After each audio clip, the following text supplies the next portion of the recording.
8:12 on a wonderful Wednesday morning. Welcome to May 24th, 2023. It's always wonderful when you make the decision to join us because we're always thankful when you give us some time and attention. Andy Vieira and Mark Thomas, we're live and local weekday mornings, 6 to 9. It's the information to start your day along with a smile or two. Welcome to the club. We love Wellness Wednesdays because Marla Letitia, founder of Long Life Era Community Facebook group, is in the house. The party line is Reframe Your Own Long Life Era from a Crisis into a Calling.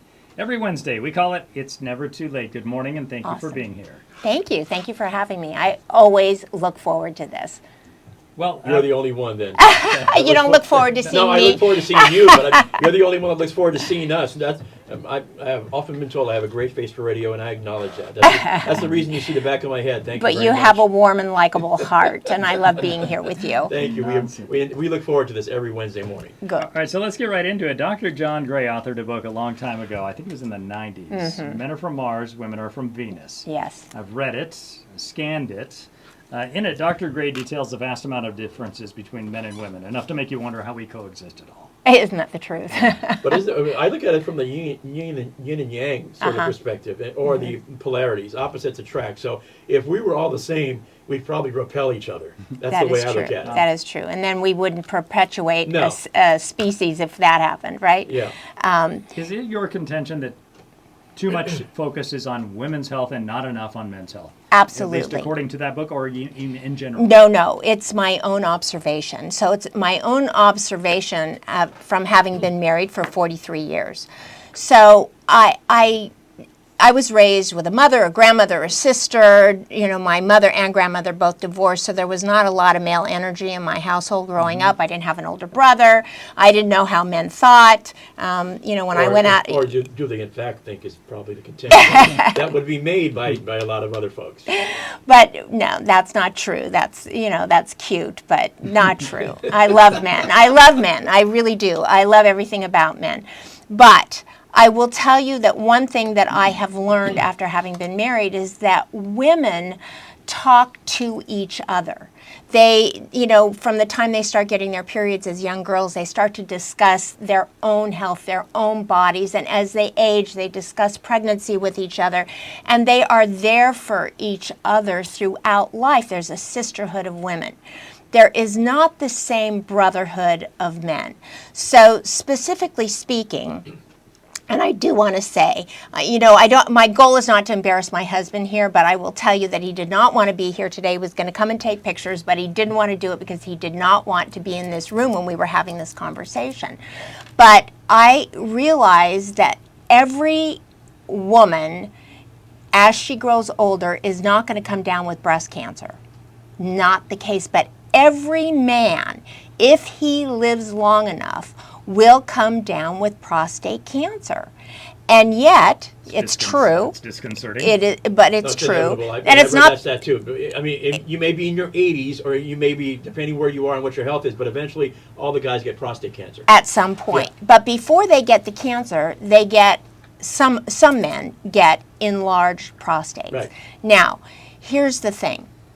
I realized this summer, so we were on a fly fishing trip in Vail, Colorado. And there was about a 55, 57-year-old guide that took us out who said to my husband, "Hey, buddy, if you're like me, you might want to go potty before we take off in this boat because we're not taking shore for about 2.5 hours, but I've got a few key places where you and I can both jump out and go." Jump out, like in... Like on the shore, on the edge of the river, on the edge of the river, on the edge of the river. Although I was the only one there, so my husband would have been happy to go off the boat, but that's another story. That was my question. That would but anyway, and so I started saying, what is with this? Like, why do we have artificial boobs and an artificial heart, but we don't have artificial prostates? What is it about men's health and this prostate issue, which affects almost every man alive, if they live long enough, that we are not talking about this? And so this is what I realized. Women have these conversations. Men do not. And if we love our men And almost all of us have one of either a father, a brother, a son-in-law, a grandson, a son, and a husband.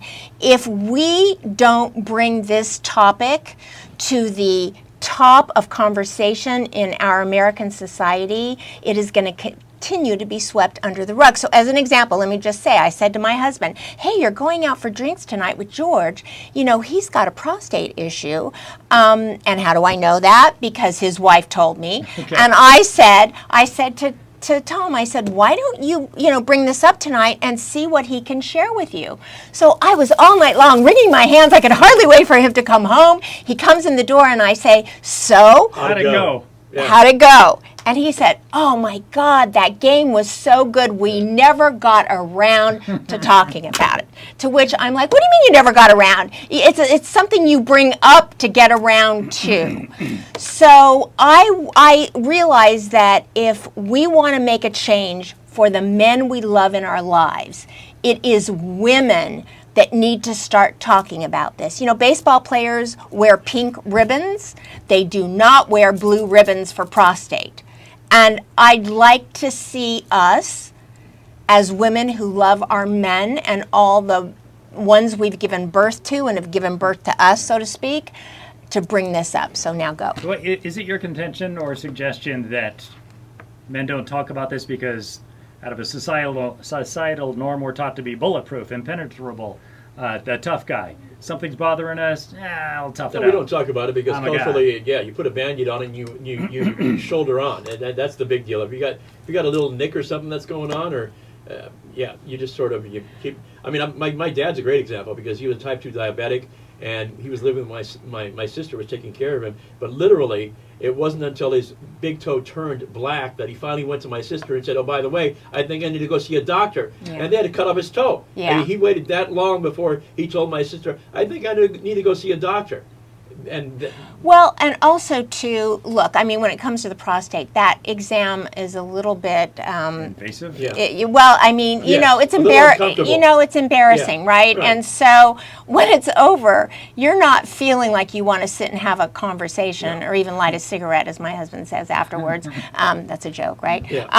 And I don't know. Sometimes I'm not very funny, so I don't know if I hit it or not. But anyway, but you don't want to sit and say, so look, I drive to California now, and I have to stop 5 times on my way there. Right. You don't have to have prostate cancer in order to lose your quality of life. If you're getting up every hour to go to the bathroom and you're not sleeping, that is impacting your heart, your blood pressure, and your kidneys. And your kidneys are increasing your blood pressure, which it has damage to your heart. And so this is a conversation that I'm passionate about it. I decided I was going to be the flag-carrying person for men's prostate health. For me, it's a conversation that's a larger one because... no pun intended. Yeah, exactly. Because there are emotional connections to this stuff. I've got a high school buddy of mine. We both lost loved ones recently, and we're connecting on Facebook and saying, you know what, we're in a club that nobody wants to join, and because we're guys, we're not supposed to be able to voice these things. So he and I sort of talk to each other, go, you know what, it's good that you can get these emotions out and start discussing things. And when guys can start to do that, because we're supposed to, be guys, and you don't talk about losing loved ones. And when you can start talking about that, then you can start talking about health issues, because that's all sort of rolled into what we're supposed to be culturally. That guys are supposed to be like these a wall, and they're not supposed to be emotional about health care issues or their emotional connections. Right. And also, too, like I had this epiphany yesterday that our generation, the baby boomer generation, are probably going to have the largest group of centurions to ever be on the planet because of medical science and because of a change in mindset. So if that is true, and we want to win that race of having the largest set of generational centurions on the planet ever in the history of the world, then we need, and men at some point need to be okay with talking about men's health so that you can get a good quality of life until you're 100. Yeah. Maybe it's easier to do it because, once again, my buddy Eric lives in Washington State, and we're on Facebook. Maybe it's easier to do it that way to break the ice as opposed to sitting at a bar, having a beer, watching the Vegas Golden Knights play, and all of a sudden we're supposed to break out into a conversation about our prostates in the middle of a commercial break. You're right. Yeah, Not maybe. likely. Yeah, Wait maybe till that's not between going to. periods at least. Yeah. Yeah, exactly. or hey, can I invite you to lunch Yeah. next week and we can talk about this? And there is help. The medical science right now for what is going on to not just the cancer side of it, but the enlarged side, which is causing the frequency of urination and the lack of being able to completely evacuate. There is so much going on right now that men need to know you do not need to sacrifice this quality of your life. You just don't. The other thing is, I think, and I learned this because as a kid, I had a kidney problem, and I was sick for a long time until about 6 or 7 when they corrected the issue. I learned how to listen to my body really early. And when your body tells you things or when you feel things that are out of the norm, you should respond to them as opposed to say, okay, you know, that'll go away in a little bit. And so for me, I've always listened to what my body has told me and kept myself as healthy as possible. But for guys, it's like, oh no, it's like having, put a Band-Aid on it and I'm going to go off and carry on with the rest of my day. And that's our mindset most of the time. Yeah. Yeah, it's just suck it up and move on. Exactly. And there's no reason to. And if we women, and I speak to all the women out there, if you love any of the males in your life, then start talking about this. I had a woman, because I had to decline going to New York City with a group of women I go with every year, and explained why.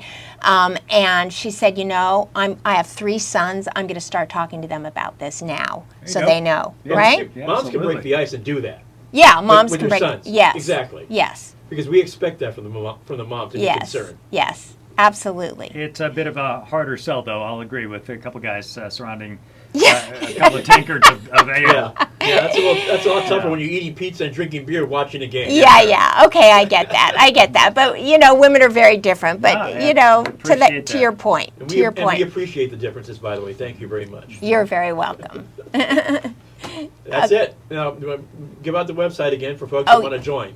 Oh yes, Long Life Era Facebook group, Long Life Era Community Facebook group. You can also find me on nannybubby.com. You can join me for a cooking show 2 to 3 times a week at Nanny Bubby Facebook. Now Tom will go back and listen to this, and he'll know there was no reason for him not to come today.